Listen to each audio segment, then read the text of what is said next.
with a guy who literally stalks her. Yeah. Weird. Oh, shut the f. Let's talk about another modern trope that's been popping up in modern movies, and I think is probably directly, or rather indirectly, responsible for why we're getting so many passionless, visionless, and directionless movies and shows. Now, everybody probably has heard about Rachel Zegler, the woman who is supposed to be playing the modern version of Snow White, and her very incorrigible takes and boisterously obstreperous attitude. She single-handedly portrayed the epitome of what the worst marketing for a movie should be. If they were going to give a course on how not to market your movie, I think that they would use her very examples, her presentation, and everything surrounding what she says as an example. You see, as of late, it seems as though actors and actresses seem to think that they are more than what they are. Now, regardless of how a movie does, the actor and the actress are still paid their dues. The worst that can happen is if the movie underperforms or people really look at it poorly, they may not call back that actor for another movie because now they are associated with this bad movie or bad press. But if the movie that they were working on, whether it tanked or was a success and mushrooms its profits, the actor still gets paid the $1 million they were agreed to be paid. You see, the thing is, some people forget that the actors, especially if you look at the dynamic of the actor and director relationship, they are basically considered employees within the filmmaking process. While the actors do contribute significantly to a film's success, or how the characters are brought to life, the directors needing the actors for that, there are way more actors than there are directors. And the actors also need the directors even more so because if the directors don't want to hire them, the actors are out of a job. They are the employees who play a crucial role in bringing the director's vision to life. And I preface this to say that the dynamic between the actor and the director has a clear boundary between the actor's input and the director's creative decision or direction. I don't know why that accent is coming out of me right now. Sorry, that was weird. Anyway, all this to say, going back to Rachel Zegler, she's not only made things exceedingly difficult for herself, but for everyone in this project. Like, it is so discourteous to present yourself in such a manner without even caring about everyone else who worked on this project with you, as though she were the one who was in charge of this movie. And this is where the problem lies. And it's with actors thinking as though they also have the role as director. Unless you're Tyler Perry, that usually is not the case. The director of Snow White had mentioned that Rachel Zegler allegedly made filming difficult by wanting to water down the romance and not wanting to have as many scenes with Burnap, who also plays the prince in the movie. Zegler also apparently personally offended the director by criticizing the Amazing Spider-Man franchise that was directed by Webb and starring Andrew Garfield as a titular superhero. Now, nothing is inherently wrong with that last statement, but her coming out and wanting to completely change the director's vision for a movie is supremely entitled. And so Rachel Zegler's alleged behavior on the set of this new modern Snow White movie raises some important questions about the roles of actors and directors in the filmmaking process. Like I said, actors do provide valuable insights and perspectives, but there really is a barrier that needs to be set in place between their input and the director's creative vision. At the end of the day, the actors are being hired to bring the director's vision to light, not the other way around. Zegler's actions and everything she's done and set up to this point, such as attempting to water down the romance and criticizing other works in a very egotistical and maniacal way, exemplify why this distinction is crucial. 1937, and we absolutely wrote a Snow White that is not going to be saved by the prince. She's not going to be saved by the prince, and she's not going to be dreaming about true love. She's dreaming about becoming the leader she knows she can be. It's kind of like your employer and your employee. While the employer shouldn't mistreat their employees, and the employee should be given some freedom to not be afraid of voicing ideas that they may have, in the end, the person who has the final say is the employer, because it's his business and he is paying you. When I worked my jobs, like, I would tell someone, hey Maggie, what if we do it this way? And sometimes she'd be like, you know what? Yeah, that's a good idea.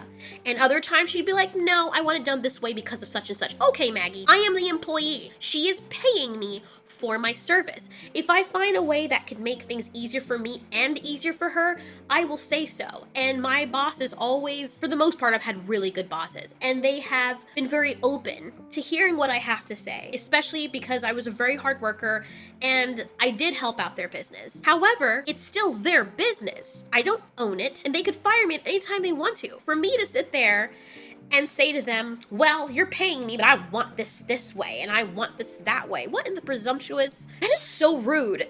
So Rachel's actions are, I think, a very evident manifestation of how deluded actors have become. First of all, they're not nearly as important as they used to be because of how movies are doing, and then you have social media. I mean, you have people on YouTube doing skits that are better actors than some Hollywood actresses and actors. Just saying. But it's this self-importance beyond what is deserved, especially for an actor who hasn't been around long enough to earn that level of cockiness. Actors are important to a film's success, but their primary role is to bring the characters to life, based on the script and what the director tells them. Directors are responsible for overseeing the entirety of the creative process, the story, the visual elements, the tone, atmosphere, and the overall vision of the film. They direct. They tell you how it's supposed to go. So while actors can offer suggestions and contribute ideas, there's nothing wrong with that. They don't have the final say on the major creative decisions, and they should not, because they're not directors. A film's success relies on the collaborative efforts of the entire team, with the director in the lead acting as the guiding force. And if you have a problem with that as an actor, you can be fired. Or you'll do the job and you'll just not get along with everybody else and make everybody else's life hell. And then what will happen is that the director will tell his director friends or her director friends, this person is a bitch to work with and nobody will want to hire you or work with you again. Do you know how many actors and actresses don't have jobs anymore because they're apparently difficult to work with on set? If a director has an actor, nobody's saying you should be a freaking doormat. It's different if you say, well, knowing what I know about the character, I feel like this would be a better direction. You know, the character wouldn't say this, the character would speak like this because he grew up in this time, and the director could say, oh, can you do that accent? Yeah, I grew up in Brooklyn, New York. Yeah, okay, fine, do it, sure. And that's something that the director may bend on, or he may say, no, I want it like this. And the actor, you may say the actor has a right to say something because if it makes them look bad, yeah, sure, but you're still being paid for the job. If it comes out later that you were actually the one that pushed the director in this direction, oh, they will gladly throw you under the bus and say, well, the actor wanted this. And you know what? It is much harder for an actor to find a job after that than a director. So, and now with social media, people will come out and throw you under the bus gladly. It's still a director's responsibility, and people are still going to shame the director for saying, well, you let the actor do that, but guess what's gonna happen? Guess what it's going to basically tell everyone? If you, the actor, decided to change things, and manipulated the director into doing what you wanted, they're gonna blame the failure of that film on you, even though it's not warranted because it's the director's responsibility. People are gonna know, oh, that scene that's so disgusting that ruined the entire movie, that was the actor's idea? The director let him do that? Man, that actor must be a bitch to work with. Don't want him working for me. That's exactly what would happen. And it has happened. Now, in the case of Rachel Zegler's alleged behavior, attempting to water down the romance and wanting to limit the scenes with her co-star, that can disrupt the cohesive storytelling that the director envisions in his mind. Directors, you have to understand that directors, they carefully orchestrate every single element of a movie to ensure that there's a balanced and engaging narrative. At least that's what they're supposed to do. Not all of them are great at it, but that's what their job is. Altering essential plot points like the romance in a classic story like Snow White can result in this disjointed and less impactful and voidless movie, or void movie, because even though romance was a part of Snow White, it wasn't the entirety of the first movie or the original Disney animated movie, but that was a part of it. And I will admit it was very one-dimensional. It would have been great to add upon that, but now you have this actress not wanting to add upon it, but joking about cutting it out completely because it's about Snow White finding herself.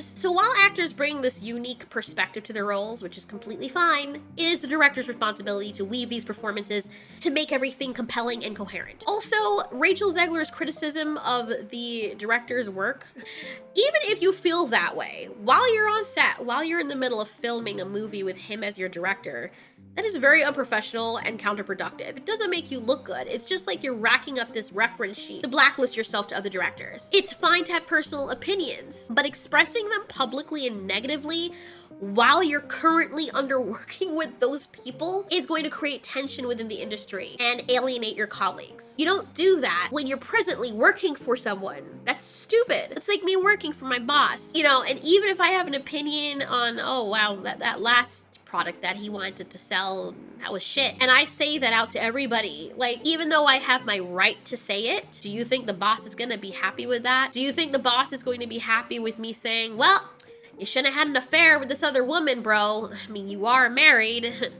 What you think was gonna happen? Or do you think I'm gonna keep that shit to myself since I'm working for him currently and I need this job? You know? And furthermore, it's not really my business. So I just think it's really weird. I don't know why does people today feel as though they're employees, but then they're not. Constructive feedback and discussions obviously can enhance the filmmaking process, but there needs to be an air of respect and a collaborative approach that acknowledges the effort and intentions behind each project. And I feel as though Rachel Zegler does not know how to properly or maturely collaborate with people. She comes across as though she doesn't need anyone, and she's not a team player, which is 97% of what the filmmaking process is. As a matter of fact, it's like 100% of it, if we're being totally honest, because it takes a lot of people to do this. You cannot go out, unless she's gonna go out and make a movie herself and be the director and be the actor and everybody, but she's not. Just like there needs to be a clear barrier between a child and a parent, which also in modern times seems to be non-existent, because now you can have 3-year-olds deciding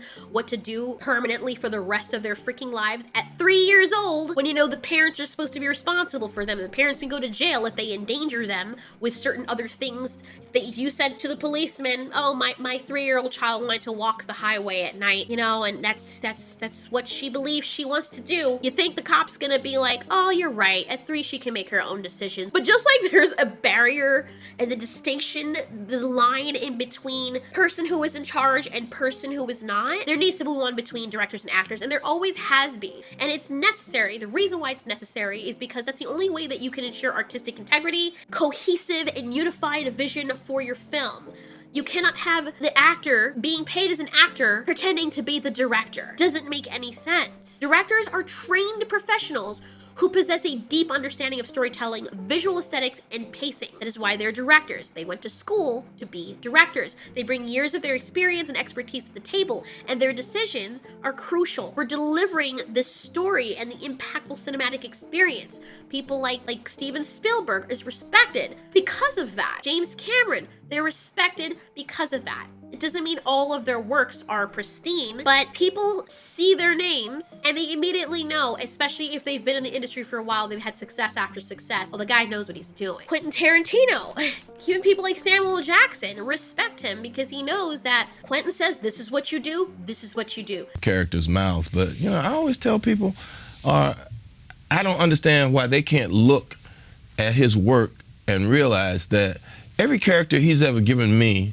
has pretty much been the smartest character in the film, that has the most dignity and respect and kind of runs things and is not a fool of any sort. And for him to write characters like that for me would be impossible for a racist to do. Like working with Quentin Tarantino, and I watched an actor struggle because the set was like, it was heavy. I mean, you had Samuel Jackson here, you had Leo. I mean, it was some juggernauts, you know. And Samuel, come on, motherfucker, say that shit. The actors respect him because Quentin doesn't say, oh yeah, you're right, I don't want to offend you. You don't want me to have violence in my movie that I'm paying you to act in? All right, I guess. We'll do Green Blood. Like, what in the hell? No, he's the director. And he says, okay, if you don't want to do this, you don't want to do this. We don't have to do this. But I'm paying you to bring my vision to life. So you're gonna do what the fuck I want you to do. You can tell me what you think is a better idea, but I have the right to say yes or no. Because at the end, it's about my vision. It's my name at the forefront of this movie. You're being paid to be here. If I can't get you and you walk away, there's 1,000 other actors I can choose. So, while actors play a vital role in this filmmaking process, their influence should not supersede the director's creative vision. Rachel's actions in attempting to alter these elements that the director clearly wanted to put in the Snow White movie, this only highlights why there is a need for a clear boundary between the actors and the directors. Actors as employees contribute this perspective to their characters based on their understanding of the script, fair enough, but it's important that they recognize the portrayal is a fusion of the script's guidelines and their artistic interpretation. It's not just about what they want. And they need to have some sense of professionalism. I don't know where that's gone lately, but in the film industry, it seems more and more as though actors are lacking that sorely. Especially like people of our generation, just coming out and thinking that they can say anything they want and they should be the director, they should have the final say, and be paid millions of dollars every hour that they're streaming. Like, what are you doing? And you know what? It's not totally the actor's fault, as I've said before, because people let them get away with this behavior. And if you continue allowing things like this to slide, then people see other people getting away with it, and they come forward thinking that they don't need to be held accountable for their actions. There's no repercussions for their behavior, and thus they make it difficult for everyone on set, not just the director, but everyone, the whole filming crew. Now they have to try and make something work out of the shit that the actor has now regurgitated from their freaking mouth, because the director allowed that to happen. And that's why as a director too, like if you have an actor you really want in your movie and you feel blessed because this actor is here, you putting yourself in that position of feeling completely indebted to this actor because they're an idol and they're highly sought after, that is the wrong approach to take. You have to be willing to let that actor go. You're trying to bank on someone's name. But the only way that would really work is if you're bringing in someone like Denzel Washington or Tom Cruise, not Rachel Zegler, who up until this point, I never even heard of her, didn't even know her name, and I don't remember anything else that she's been in before then. She has not earned the right to have the level of conceitedness that she has now. You need a few more successful movies or successful works in general and years under your belt to be worthy and for it to be warranted for you to be acting like that. And she has not, which is what has further irritated people. So that's what I have to say about that. I think there still needs to be some kind of reminder. I think these actresses and actors think they're untouchable or something, and they don't realize until it's too late when they stop getting called for work and then they start being cast in Hallmark movies because that's the only job they can get, and they've fallen so far under what they thought they were. I think that's the only way people start to realize. And the thing is, you can't blame the directors. And the thing is, also, they forget that the directors, most of them know each other.